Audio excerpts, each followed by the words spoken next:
Well, maybe some people should be blamed for the atrocious campaign Kamala Harris ran. Maybe there should be some people blamed.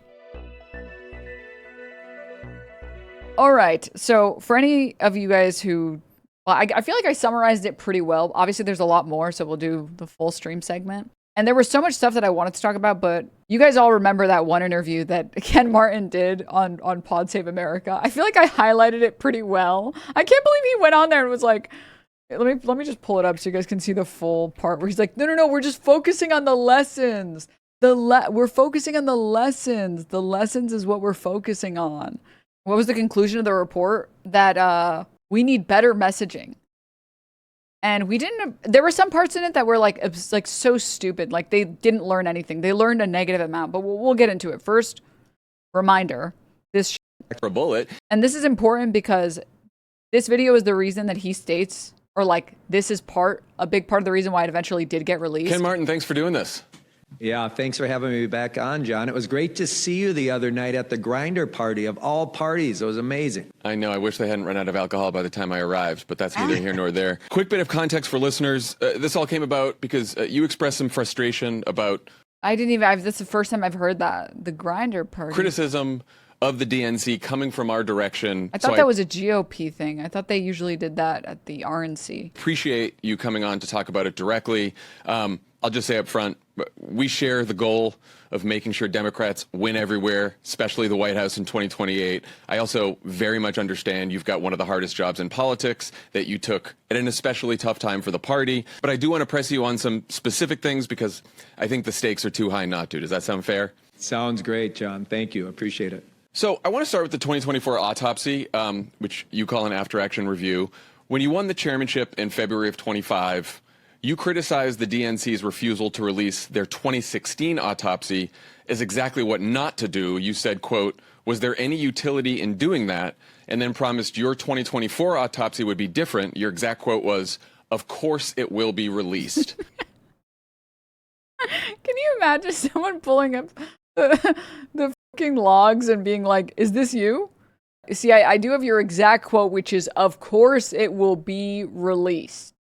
Why did you change your mind on that? Well, look, I mean, what I said all along, even when I ran for this position, is that we were going to focus on the things that will help us win the upcoming election, right? Making sure that we learn the right lessons that could help inform our victories. And that's what we've done. We said this when we sent out the press release back in November saying we weren't going to release the report. We were going to actually keep our focus on those lessons. And we released those lessons. We continue to do that. And it's important for me, instead of navel gazing and looking backwards and trying to relitigate 2024, I don't know about you, John, but I don't have a time machine. I don't think you do. No one does. So we can't. And what were the lessons that we were informed of, bro? Change what happened in 24. The only thing we can do is actually change what happens in the future, including the 26 election cycle, 28 and beyond. That means we do need to learn the lessons. We need to make sure they help inform our decisions that we're making. And we've been releasing those. We released them just a couple months ago in our playbook, which if you want to look at that, go to dnc.org/playbook, and you can get an example of some of the lessons. We've been releasing them with our donors and with activists and party leaders. We've been talking about what those lessons are, and we've actually been putting those lessons into action. And so it's not completely accurate to say that we didn't release that. Where we're keeping our focus is on the lessons that can actually help us win. Hey, so you guys said you were going to release the report. Well, that's not accurate you guys said you were going to release the report and then you didn't. Why the change? Well, that's not accurate because we released the lessons. You said you were going to release the report, but we released the lessons. Okay, so like I just said, you said you were going to release the report. But on this show in August, you told me this about releasing the review, quote, we have to do it to give people who invested so much time, energy, and money a sense of what happened and why we lost. Correct. Especially why we lost. So what changed between August and December? I understand there are lessons, but those are not the full report. Why not release the full report? What's in the report that you wouldn't want to publicize? There's no smoking gun in the report. And I know that's what everyone's so eager to learn. The smoking gun. Guess what, John? But if there's no smoking gun, why wouldn't you just release it then? Because we want to keep the focus on the lessons. Because what ends up happening here is that people, of course, want to weaponize the report in a way to look backwards, to point fingers, place blame in a way that actually doesn't keep us focused on the upcoming election. Well, maybe some people should be blamed for the atrocious campaign Kamala Harris ran. Maybe there should be some people blamed. Instead, the navel gazing of focusing backwards actually takes us backwards. We're 189 days from this election, John. What we don't need to be focused on is actually relitigating 2024. What we need to— Isn't that the whole point of the report, to relitigate 2024? Wasn't that the point? To do is learn the lessons of 24 and the years preceding that can help us win this upcoming election. That's why we've been releasing them. That's why we've been focused in on actually putting those lessons into action. And there's nothing that I told— He says, navel gazing again, I will kill myself. No, don't say that in chat. told you in August that is inaccurate. We've been sharing those lessons out with donors. We've been talking about this with party leaders and activists and others and organizations. And that's the meat of it. That's really good. And he's just like, the lessons. We have to focus on the lessons. The lessons, John. Think of the lessons. Okay, so there's that. And the reason to show that is because eventually the reason why it got released is because the DNC chair was like, oh, guys, I didn't know that saying I wasn't going to release it was bad. Oopsie. Here's the full statement. I was elected chair of the DNC 3 months after one of the most painful and consequential election losses for Democrats in modern history. It was a punch to the gut and people were pissed off. How we all asked, could Democrats have lost to Donald Trump again? How did we blow through billions of dollars? And where do we go from here? When I commissioned a comprehensive review of the 2024 election, I started a process to answer those questions while interrogating where our party has systemically and historically fallen short. I don't want that process led by anyone directly tied to the 24 cycle, either the campaign or the consultants involved. I did not want to put my own thumb on the scale for what might be produced. What I did ask for were actionable takeaways for the future. I wanted real, in-depth, specific recommendations to improve our allocation of resources, tech, data, organizing, media strategy, and more. I chose someone who I thought could produce this type of report. Now, can I say something really quickly also? He says that he commissioned this report. They don't specify. There's like a part in this interview where he's like, sorry. But the one single thing that we should have done differently that's going to actually help us win in the future. There is no one single thing that cost Kamala the election. There is no one single thing that we can do to help us win the upcoming election. There's a number of lessons for sure that will help us win in 26 and beyond. But again, I understand what you're saying, John. We'll just have to agree to disagree on this because, we have already started to put those lessons into action. I'm proud of the results of what we've seen over the last year and a half since I've been elected. We have significant wind at our back, and we're going to continue to move forward. And we're going to continue to put those lessons we've learned into action, and I hope others will start to do the same. Yeah, I'm just trying to figure out because it certainly doesn't seem. He says lessons the way that like that one guy, Ty Lopez, says knowledge. Like anyone's looking for one single silver bullet because it's a 200-page report. So I feel like on a 200-page report, there's a lot of lessons for everyone to take. And if you're going to operationalize it, then I think the question is, like, are you operationalizing it on behalf of people who didn't actually get to see the report? So, like, do they know what they're agreeing to when they operationalize lessons from the report if they haven't been able to read the report? John, you're proving the point. What's the point? What point is the obsession on the report without actually focusing in on the lessons. People believe there's some sort of magic silver bullet in there that's going to solve all of our ills at the Democratic Party. There's not. Like, is this an Onion video? Am I being trolled? Did Pod Save America recently rebrand as a satire agency or something, or like a satire journal? Like, I don't. This interview was from April 28th, 2026, just for some frame of reference. And I understand. I don't think there's going to be a magic silver bullet, though. Who thinks that? No one thinks it's good. No one thinks there's a magic silver bullet. It's a 200-page report. You interview people in 50 states. You spent a lot of donor money on it. I think people are probably wondering, like, we didn't spend a lot of donor money on that, and that's just inaccurate. You spent a couple $100,000 on it, right? No, we did not. It was a free report.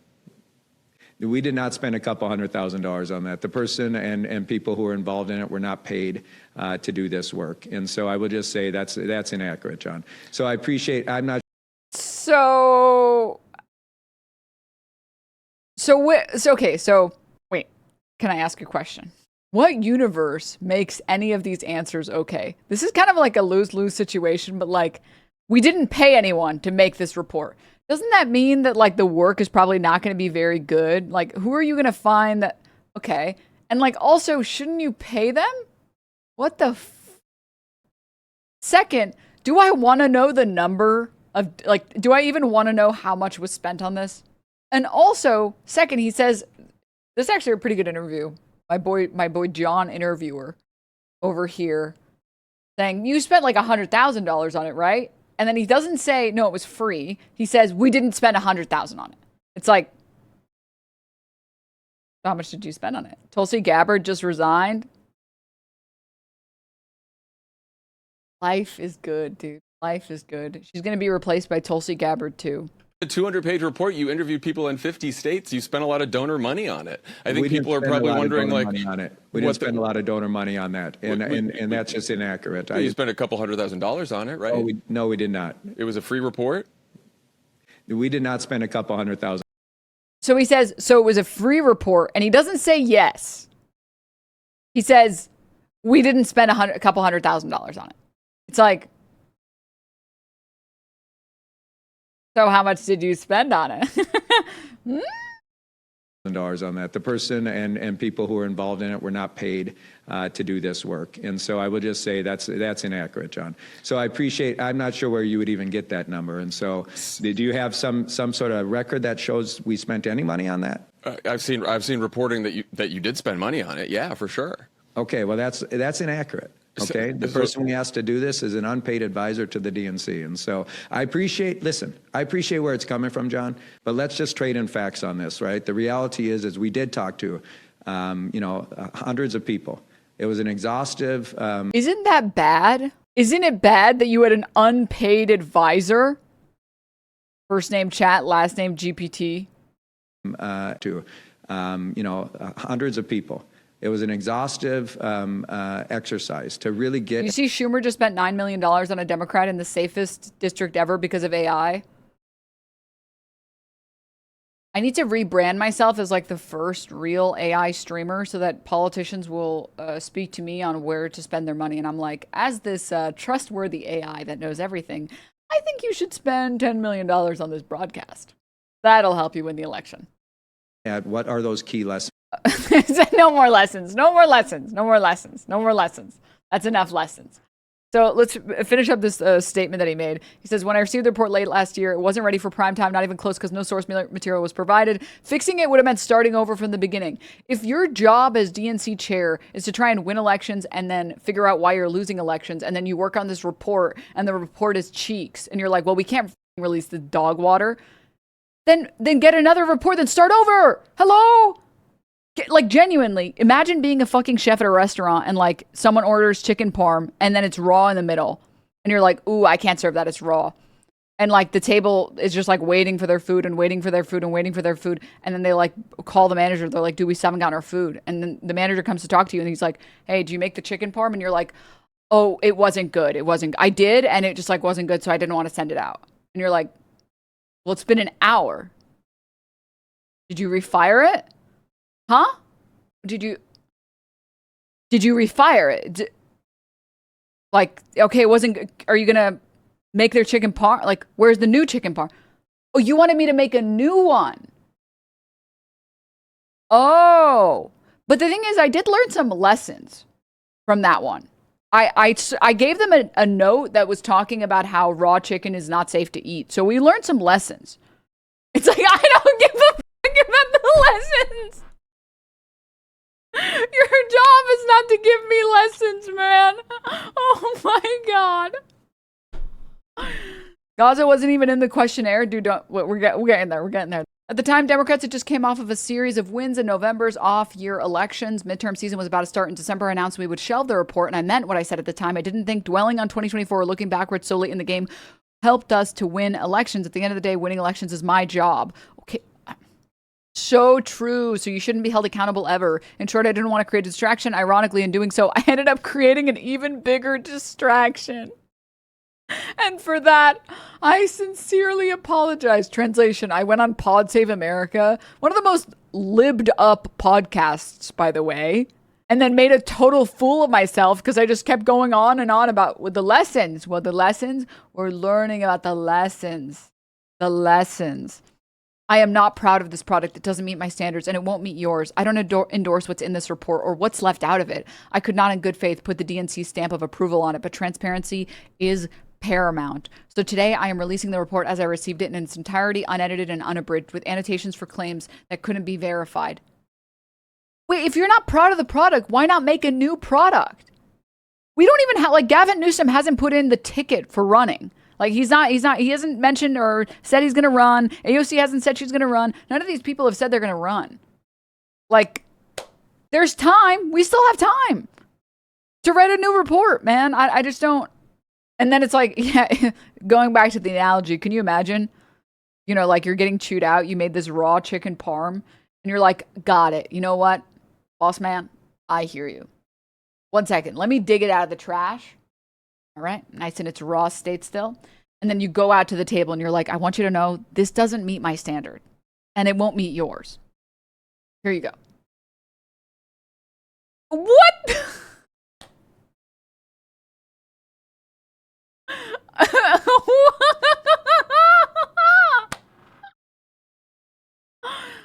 Okay, all right, okay. All right. Sure, man. You can read it here, and then here are the lessons. We can't just be anti-Trump. We need to have an affirmative agenda to sell the American people. Why did you need to spend a year and a half learning that? You needed a report? You needed a report to learn that? Really? Like, again, did we not learn that from Clinton's campaign? I just don't understand. What the is happening? The Clinton campaign was literally betting on the fact that they didn't have to run on any policy because people wouldn't vote for Trump. Because there's no way people would vote for Trump. You said that just like the AI voice guy. No worries. I'm picking up what you're putting down. Ah, got it. Ah, I see. We can't stop campaigning at the end of an election cycle. We have to always be on. Our Republican counterparts are running campaigns 365 days a year. And by the way, it's crazy to say all this shit and not mention Mamdani. Because Mamdani is like doing all of these things. Like, we can't stop campaigning at the end of an election cycle. The fact that Mamdani, even though he's already taken office, he's constantly talking about all the things that they're working on. And he's doing his best to achieve his promises and talk about, like, hey, we just filled up this many, you know, every pothole filled.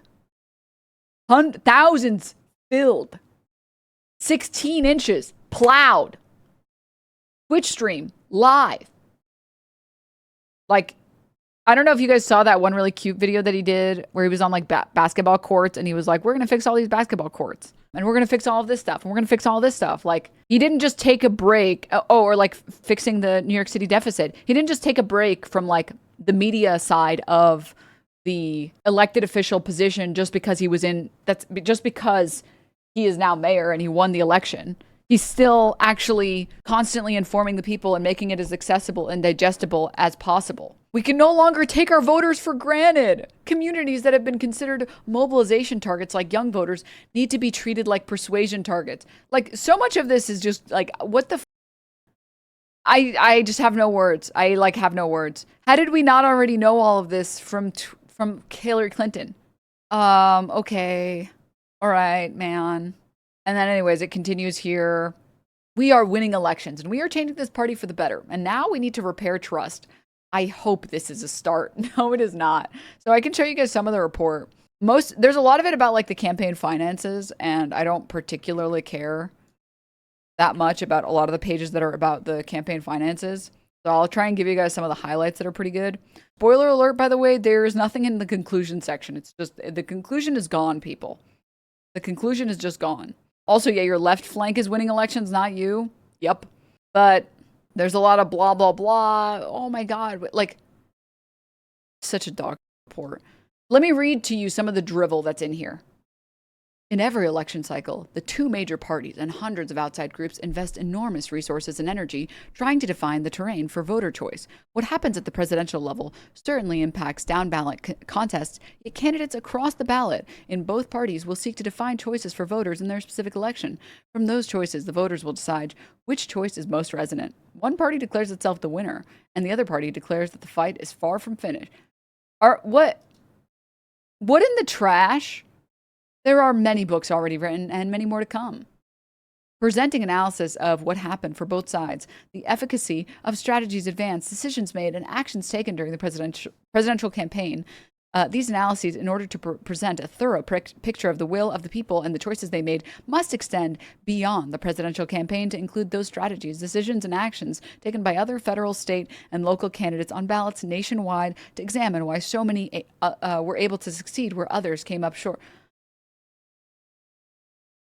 It reads like a kid's fanfic. I just can't. And there's so much that's just like, just yapping. There's so much prologue, man. But we can continue. Also, a lot of it's inaccurate, by the way. Like, they wrote this, so this is the report that was written by I forget the name of the guy, Rivera or something. I want to say it's like Paul Rivera or something. And he got fired, by the way, which is hilarious. But the version that the DNC released is one that's filled with, by the way, this is wrong, and this, and this, and this. Like this part. And 270,607 votes across 4 states decided the presidency. Numbers appear inaccurate based on public data. Okay, so let's skip ahead to some of the other parts that I thought were kind of entertaining. There's a lot of just like, by the way, this is inaccurate, and this, and this, and this. This one's pretty good. The person who wrote the report talking about, nowhere was this more apparent than in the 2022 Georgia Senate election, where Republicans supported Herschel Walker to take on incumbent Democrat Warnock, despite a series of false and unverifiable claims by Walker, as well as the near complete absence of comprehensive policy agenda. Endorsements by Trump and Mitch McConnell were enough to take the Senate race to a runoff where neither candidate was able to claim 50% of the vote in the first round. This is a blatant attempt by the Republican power base to take advantage of name recognition and tough economic conditions to push through an unqualified candidate whose job would have been little more than rubber stamping the president's agenda. In 2022, Joe Biden was president. Okay. All right. And then it talks about like a bunch of governor races, and it talks about how, like, guys, I don't know if you know this, but some people, some voters, they just vote based on the person they like.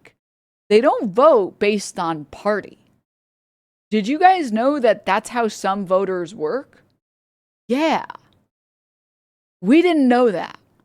We didn't know that there are a lot of voters that would vote for some people on the Republican side and some people on the Democrat side. What? Okay. And then this part, like they almost, like this part. The national campaign appears to have assumed Trump was so unacceptable that persuadable voters would automatically vote Democrat. Okay. All right. Great. Going negative works. The national campaign did not effectively drive Trump's negatives, and the White House did not effectively support Vice President Harris over 3.5 years to improve her standing before the candidate switch. Okay, how do you talk about the Joe Biden's second attempt at running and not mention the fact that voters were really unhappy about that? Like, by the way, that's not mentioned in this report. The fact that Biden ran again without the consent of the party and with many voters saying Biden should not run again. Like, it was like every day for years. Biden should not run again. He cannot win. Biden should not run again. Biden should not run again. And then you guys decided you didn't care. You were going to run Biden again anyways. And then last minute switched it out by throwing Kamala Harris in there, and then proceeded to not have her stand apart from Biden in any way, shape, or form. And then proceeded to just be like, can you believe Trump? What a guy. We can't vote for that guy. Why not talk about all the terrible things that Trump did in his presidency? Why not talk about how Trump, like, there are so many things that they could have done to point out, like, how Trump made Americans' lives worse, and they just didn't do that. They're like, he's orange, am I right? Did I mention that he's a felon? All right. This part was just like, this is so off. This is like the wrong lesson to learn. Some of the lessons that were learned, this is the wrong lesson to learn. The male voter problem was solvable. Stein won 51% of the men, while Harris won 40%. That 11-point gap suggests fundamentally different approaches to male voter engagement. Harris' campaign appears to have focused heavily on women. This isn't even true. This was actually one of the best things about the Harris campaign, which is that there wasn't a lot of id poll about women, or like about the fact that she was like a woman running for president. That was actually one of the downfalls of the Hillary Clinton campaign. So this isn't even accurate. Like, her campaign wasn't even heavily focused on women. They made an active effort to not hyper focus on women, and they made a focus on like abortion rights, but that's not focusing on necessarily exclusively women. Second, because she didn't even talk about gender, and she also didn't even talk about race either, like once or twice in passing. And the second thing too is like, if you just run on good policy, you don't have to run on gendered policy. Mamdani did not run on like, we need to do something about young men in this country. I'm here for young men. He said this city is unaffordable. We're going to make the city livable for every New Yorker. Every New Yorker. I don't care who you voted for. I don't care what your job is. I want to make the city good for you. I want you to be able to pay rent. I want you to have a job with benefits. I want you to be able to take the train without delays. Like, how about you just speak to voters instead of trying to be like, well, we need to speak to men. We need to speak to women. We need to speak to, no, just speak to voters. Waltz was actually the only one that effectively attacked Trump, and then they fucking muzzled him. It's insane. It's insane to me. This one too, about rural miscalculation. Harris wrote off rural America, assuming urban/suburban margins would compensate. Why? Again, we needed a whole ass report to tell you should speak to all people and say, I don't care who you voted for. I don't care what your values are. I want you to live well. I want this country to care about you the way that you care for this country. And then the Kamala Harris campaign was like, okay, what if we brought on Liz Cheney? Republicans like her, right? What if we brought on Liz Cheney?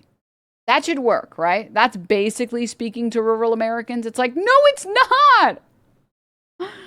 Oh my God. And then here, Harris struggled with definition beyond not Trump and prosecutor versus felon. Truncated campaign timeline didn't help. Campaign didn't resolve how. There's another thing too. This doesn't mention any of the part about how like, oh, they don't mention how latching on and like adopting Trump's policies only makes you seem like the weaker candidate. It's not mentioned here at all. And it should be mentioned because it's a big reason, in my opinion, why she lost. Because people don't want, if you're talking to like the people who voted for Hitler, they don't want Hitler light. If Hitler's like telling all of these voters, yeah, the immigrants are destroying this country brick by brick, and you're like, I'm going to get rid of all of the immigrants. And you say, well, that guy's right, but I'm only going to get rid of like half the immigrants. Like, what are you doing? You're admitting that they're right, which they're not, and then saying you're going to do less. That's not an effect. In what world is that an effective strategy? Ever. The DNC doesn't have a messaging problem. They have a policy problem. Correct. You're letting yourself be defined by your opponent versus Mamdani, who's like, yeah, I want all these things. So when Fox News talks about him, they're like, can you believe this guy? Pull up his policies. Wants everyone to have health care. Wants everyone to be able to have child care so they can have kids. He wants buses to run on time. Wait, what's wrong with these points? All right, what's wrong with these points? What should I be saying about why these are bad? Oh, and he wants to tax the millionaires to pay for it. Wait, what is that? Isn't that like explaining how he's going to fund it? Oh, sorry, what we meant to say was he's brown. Sharia law coming to New York now. Mamdanistan. Like, when you make the policies on your turf, you put Fox News, the Republicans, the conservatives on the defensive. And being on the defensive is not where you want to be in election cycles. I mean, in general, but you don't want to be that. You want to be on the offensive and say, I don't care what they're talking about. They've lost their minds. I actually care about policies that are going to help you. This is what I want. I want this. I want this. I want this. And you don't even like, You only address them to point out the terrible things that they've done.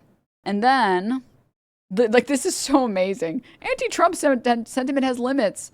Build affirmative cases for candidates to drive enthusiasm instead of relying on reductive messaging. So a couple other highlights in here. Most of it is this. Most of it is just this garbage, by the way. This is pretty good. First of all, control find. Gaza. 0 out of 0 results. Control find. Palestine. 0 out of 0 results. Control find genocide. 0 out of 0 results. Control find Israel. 0 out of 0 results. Okay, interesting. I guess that wasn't important. Just must have not been important. Okay, and then finally, you guys want to see the conclusion? Conclusion. This section was not provided by the author. Truly, I am speechless. Truly, I am speechless. You write a 200-page report, and your conclusion is, I don't know.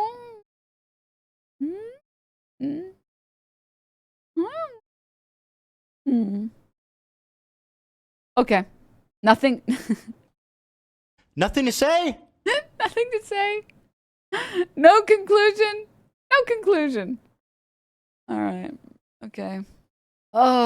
So yeah, I just wanted to share that with you guys because it was pretty awful and it made me really, like, am I supposed to think that Democrats are trying to win elections? I'm really not trying to be like a bitch about it, but like, am I supposed to believe that they're trying to win elections? Because it sure doesn't seem like it. I think their plan was to have lessons to cherry pick as they need to push their candidates and their center-left ideals. It's like, the other thing that's insane is everything that they described that the DNC should be doing is something that Mamdani did. And then when it came to vote blue no matter who, every single establishment Democrat liberal piece of shit was like, oh, yeah, we're not endorsing you. No. We're not. No. Liberal. We're not. No. It's crazy that they can go all shaggy and say, wasn't me the whole way through.